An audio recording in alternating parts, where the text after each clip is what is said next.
Bismillahirrahmanirrahim. Assalamualaikum warahmatullahi wabarakatuh. Selamat datang di channel Sahabat Luar Biasa. Channelnya orang-orang luar biasa. Apa kabar teman-teman? Mudah-mudahan sehat selalu dan selalu dalam rahmat dan lindungan Allah Subhanahu wa taala. Amin ya robbal alamin. Bagi teman-teman yang baru menemukan channel ini, agar tidak ketinggalan informasi yang insya Allah menarik dan bermanfaat, jika berkenan silahkan like, komen, dan bagikan video ini, serta subscribe dan nyalakan tombol notifikasinya. Syukron jazakumullah khairan. Alhamdulillahillazi bini'matihi tatimus solihat. Segala puji hanya milik Allah yang dengan segala nikmatnya segala kebaikan menjadi sempurna. Salawat serta salam semoga tercurah limpahkan kepada Nabi Muhammad sallallahu alaihi wasallam serta istri-istri beliau, saudara-saudara beliau, tabi'in, tabi'ut tabi'in, dan bagi kita yang insya Allah setia dan istiqomah mengikuti sunnahnya sampai akhir hayat. Amin ya robbal alamin. Rabbi syrohli sodri wa yasirli amri wahlul uqdatam min lisani yafqahu qawli.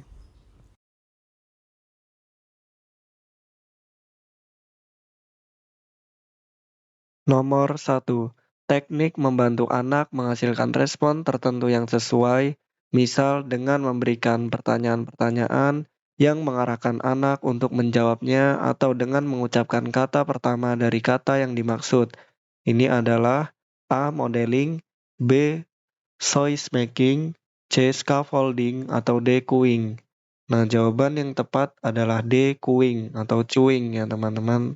Terserah teman-teman mengingatnya chewing atau cueing. Nah, intinya wing-wing ya teman-teman.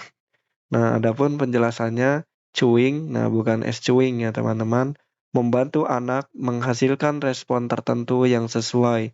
Misal dengan memberikan pertanyaan-pertanyaan yang mengarahkan anak untuk menjawabnya atau dengan mengucapkan kata-kata pertama dari kata yang dimaksud. Nomor 2, teknik mendengarkan ungkapan-ungkapan anak yang tidak lengkap, kemudian mengulangi ungkapan-ungkapan tersebut dengan menambahkan gramatikal, semantik, dan atau fonologi yang relevan secara mendetail. Ini adalah A. Expansion, B. Reflecting, C. Expansion, atau D. Parallel talk. Nah, yang betul adalah A ya teman-teman, expansion.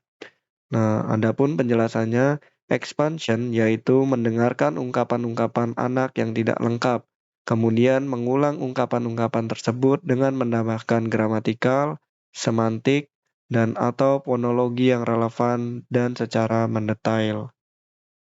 Nomor 3, jenis komunikasi nonverbal yang paling efektif pengaruhnya terhadap anak tunagrahita adalah A. Senyuman, B. Sentuhan tangan, C. Anggukan kepala, D. Kedipan mata. Mana teman-teman? Ya, jawaban yang tepat adalah B. Mohon maaf teman-teman, C. Anggukan kepala. Nah, sedangkan untuk komunikasi nonverbal lainnya seperti gerakan, baik orang tua dan guru mereka menyatakan tidak ada gerakan khusus yang digunakan dalam memotivasi anak tunagrahita.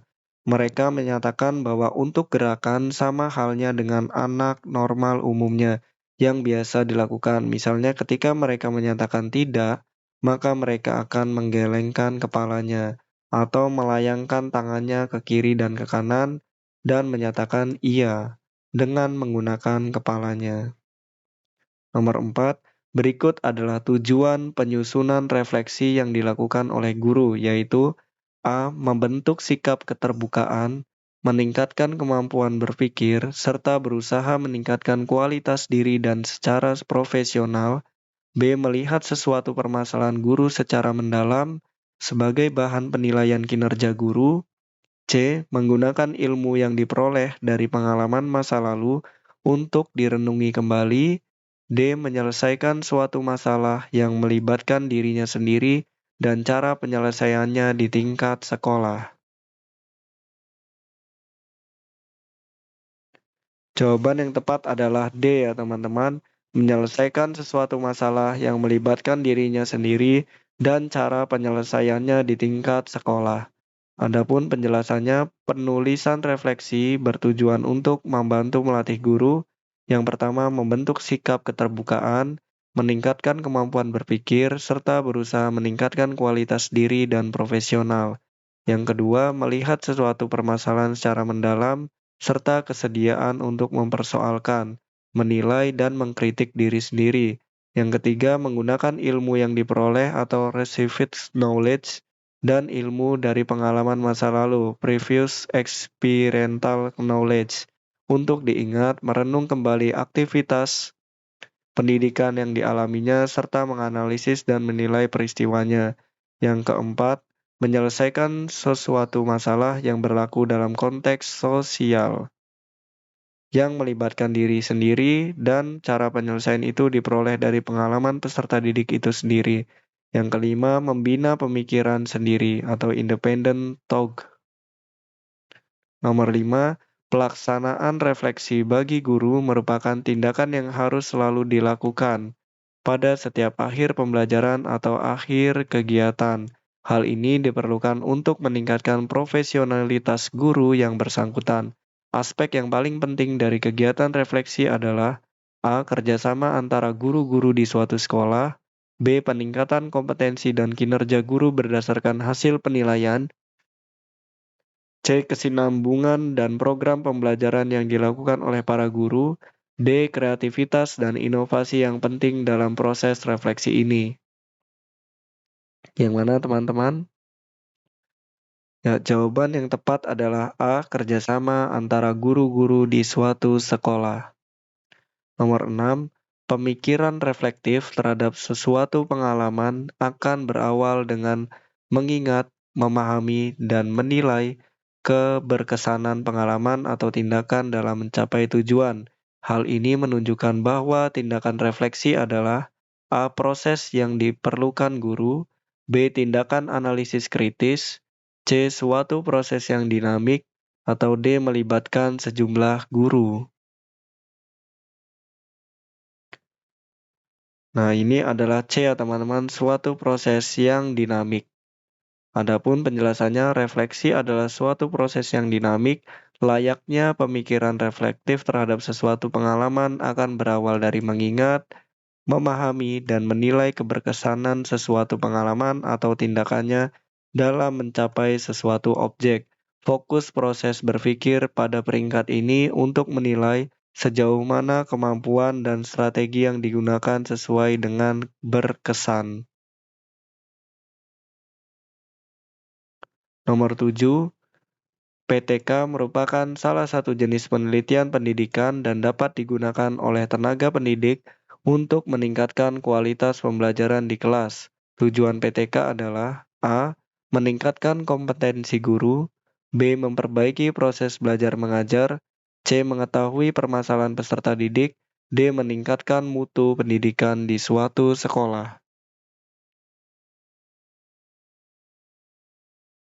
Ya, jawaban yang tepat adalah B ya teman-teman, memperbaiki proses belajar mengajar.